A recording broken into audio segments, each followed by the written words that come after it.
Hello friends, আজ তোমাদের সাথে শেয়ার করব সুজি আর ময়দা দিয়ে পাটিসাপটা পিঠার রেসিপি।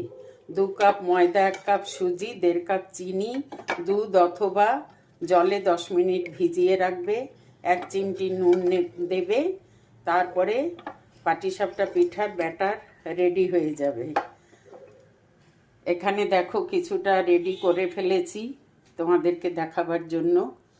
আর এখানে তৈরি হচ্ছে নারকেলের পুর দিয়ে, গুড় দিয়ে করেছি পুরটা। আর সুজি আর ময়দা দিয়ে কি সুন্দর পাটিসাপটা হয় তোমরা দেখো।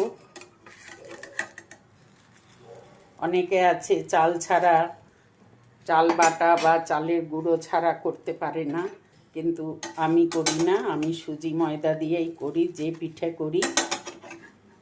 আর 12 মাসই আমি প্রায় বানাই, যখনই আমার ইচ্ছা হয় তখনই বানাই।